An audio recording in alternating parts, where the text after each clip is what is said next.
Hi there, my name is Adjo McDonald, and I'm the founder of Vallejo Project. Last February, our youth had the chance to collaborate with several other nonprofits, including the Vallejo People's Garden, who led us in replacing the lawn at the Global Center for Success. We were able to establish a pollinator garden on Mare Island, bringing the butterflies back. We also had the good fortune of being able to interview some of the people instrumental to this project, and that's what today's podcast is about.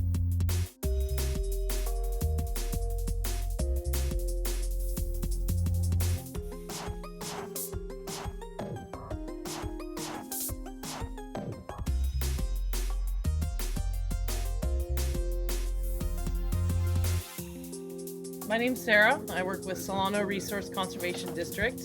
I'm a habitat restoration project manager, and I'm just collaborating with several other nonprofits and groups to convert this lawn in the front yard here to pollinator habitat for monarchs and other pollinators. That's pretty cool. Why do you want to do this? Because I like butterflies. Just down the street, there is a monarch overwintering site. So every year, monarchs migrate to the coast and overwinter here, and then migrate back inland in the spring and summer. And it's very important to provide them nectar in the winter so that they can, keep their energy stores up. And we've lost more than 99% of our monarchs on the West Coast. It used to be 4.5 million monarchs used to overwinter along the West Coast in the 80s, and a couple years ago it was less than 2,000. So there is a large statewide effort to try to regain our population, rebuild our population, and support monarchs in any way we can. And the nice thing about supporting monarchs is by supporting monarchs and creating habitat for them, you are creating habitat and supporting pretty much every other pollinator that we rely on. Wow, Yeah. that's great. Is California known for monarchs? Yeah, so pretty much down to San Diego, all the way north to Point Reyes-ish. I'm not sure how far north it goes, but They actually go all the way up into Canada. oh, do they? Yeah. The overwintering sites? No, not the overwintering sites. You're right. The overwintering sites are just California beaches. Okay, yeah. So they overwinter all along the coast in groves of trees. Historically, it would have been Monterey cypress, Monterey pine. Now they're using a lot of eucalyptus, redwood trees. But anyway, so they're known for that in California particularly. There's where you would go to the coast and you would see just tens of thousands of monarch trees, just like chandeliers of monarchs dangling from the trees. And then in the spring and summer, they all migrate inland and north up into Canada, and it's where they breed and lay their eggs on milkweed. That's why milkweed is so important. It is the only plant that their caterpillars can eat. And the interesting thing that I just recently learned about monarchs is it's not just one generation that migrates per year. It's 4 separate life cycles. Or is it 4 or 5 generations? Yeah, So it's every 4th generation is the generation that actually overwinters. So that's that innate, like birds, they can migrate several times within their lifetime, but this is every 4th generation that migrates. So it's crazy that it's that innate in them. That's crazy. Yeah.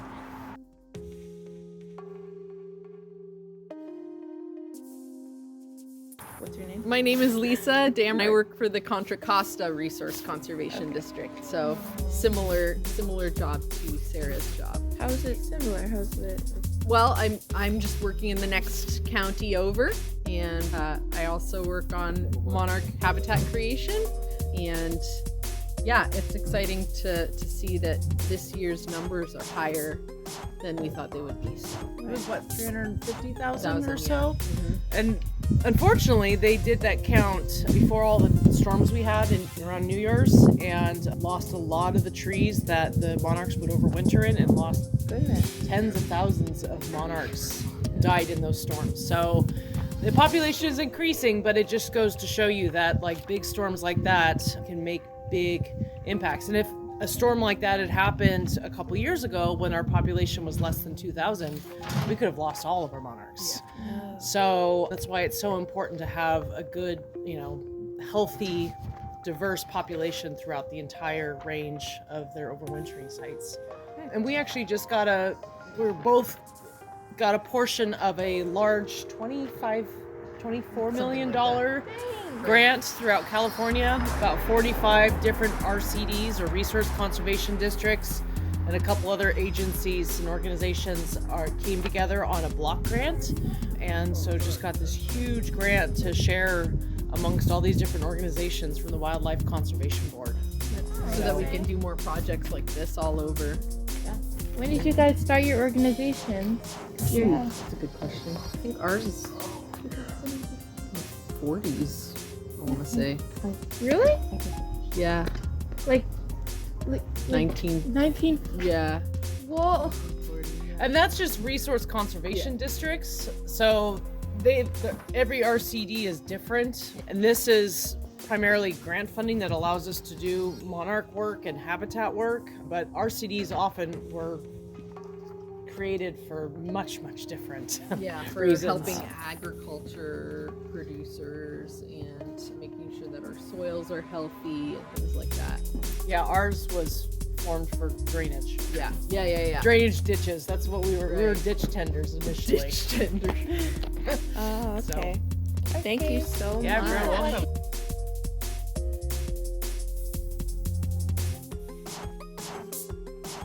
I'm Nina, the Executive Director of the Monarch Milkweed Project here in Solano County. We're a nonprofit, and what we do is we educate people of all levels, little kids all the way up to your grandma, on the pollinator crisis. What is going on with the monarch butterfly and the bee population? Right. We are rapidly losing them. They're endangered. So, but we don't just educate and let people know what's going on. We do something about it. And what we do is we put in what's called monarch milkweed way stations. And they're a combination of milkweed plants and pollinating plants and nectar plants. And they provide a food source, not just for monarchs, but for the bee population and for other butterflies. And we do those throughout Solano County in public and private places, at schools, community gardens, and churches. Right. And we are looking to expand even further in the coming year. And one of the things we like to do is work with students. So get involved. So we're very excited about that.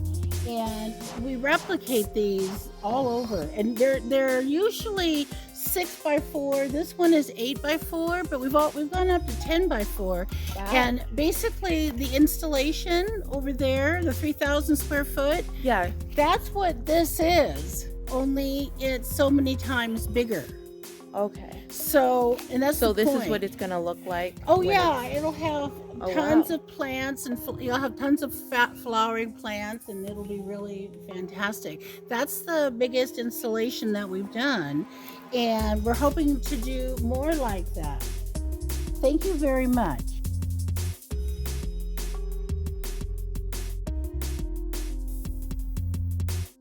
Can I please have your name? John Davenport, Nice to meet you. same here.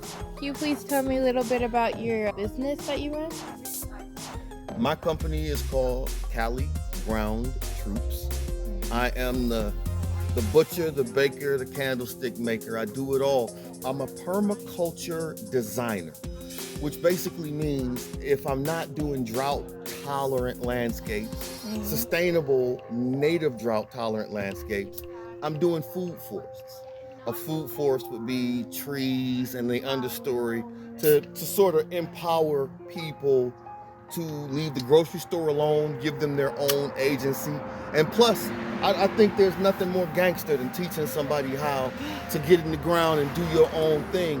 It's one thing to buy a tomato, but the moment you figure out how to produce one yourself, I think that connects you with spiritually with Adam and Eve. God gave them a job to be gardeners, and when we garden, we kind of connect with that ancient love. Okay, that's really nice. Is this what motivates you to like produce your own like like the thing about the tomato. Are you motivated to produce vegetables and stuff for grocery stores because now you figured out how hard it is and now you're trying to, Yeah, I get it. Yeah, absolutely not. Yep. Yeah, no, listen, I'm a permaculture designer. My job is plants, but I feel like plants are a medium or a useful tool. My overarching goal is people care. I'm not here for a plant. I'm here for you. I'm here for other people. My goal is to teach you what I know. It is a business. I do get paid to do it, but I also feel like as a Black man, unapologetically Black, that I feel like we have been put in situations where we have to defend our knowledge sometimes, and that makes us a little less willing to give it away. And I want to be that example of being financially stable without selling something, giving this away, showing people there's an opportunity, an option, that it's not a whole bunch of people that look like us doing it, and there are not a lot of young people doing it. And I feel like I stand for, even though you see this gray, I like to think I'm a little younger. I feel like I stand for and represent that part of America. Mm-hmm. Yeah, and I think that agriculture itself is almost a self-explanatory thing, right? Like, is it meditative? Sometimes. The very first time I started doing gardening, I felt a spark. You ever like get an electric shock, static shock? I felt a connection to the soil. And I think that it's very meditative. Mm-hmm. Holistic means mind and body. And I feel like I get both of those enough so that I can share it with other people while I'm gardening. What's your favorite vegetable or fruit? What's your favorite thing to plant in season, and how does that make you feel? My favorite thing is what the customer is paying me to put into the ground. I think that I have a weird relationship with carrots. I don't know what that is. I'm glad I like to eat them, because if I didn't, I'd be really messed up. Carrots come out all the time. I love the idea of kids being introduced to agriculture through me from a plant that they aren't familiar with. So we all know about strawberries. Yeah. But when you think about strawberries, what do you think of? A red plant with yellow seeds, right? Yeah. There's at least 4 different strawberry varietals that I can think of. There's white with white with red seeds, there's yellow with red, and these are different types of ways to introduce someone else to strawberries and gardening, where you're thinking about strawberries, but this is new to you and it's old at the same time. Have you ever heard of a donut peach? Yes, I actually had like 5 of those in my lifetime. And what do you think about it? I just think it reminds me of Good, a pumpkin. bad? It's really good. Really juicy. Yeah. If you told somebody about a donut peach that didn't live in the state of California, they would think you were cracking jokes. They wouldn't understand or even be able to relate to your perspective of having someone grow something that's not normally in the grocery store that you had, and you didn't have the tree. Oh. I'm from Ohio. None of that kind of stuff makes sense to somebody like me. And the fruits and vegetables that we get they stop them from growing, so when we get them, they're not always as ripe and ready to eat as they are here. Uh-huh. Coming to California, I ate a strawberry, and I've had strawberries before, but it convinced me when you get it out the ground, out here in California, it's growing all nice and sweet, they taste better. Yeah, and that kind of started me on my gardening journey too. Okay. Vilma runs the People's Garden. And the People's Garden? That's on the other side. And she contacted me. I'm on a list of professionals from a few different places, but she found my name and initially asked me to help her with an irrigation problem. I didn't know what the issue was, but I went and I got my guys, my crew, and we rebuilt her irrigation system for her back in her People's Garden. Okay. And she went to pay me, and I wouldn't take her money. I felt like this is the type of place that people need to be in order to understand the energy that I'm talking about. You got to do it, right? Yeah. And this is a good place to get that started. So I talked to her about expanding that space, and I work with Sustainable Solano, they're the ones that run this office right here. So I connected the two people. The weird thing is that space that you're looking at right there is Vilma's space. That's a meditation garden. Sustainable Solano meets in that garden, and the two of those people, those two women, they never talked to each other until I introduced them to each other about putting this together. That's what community is all about.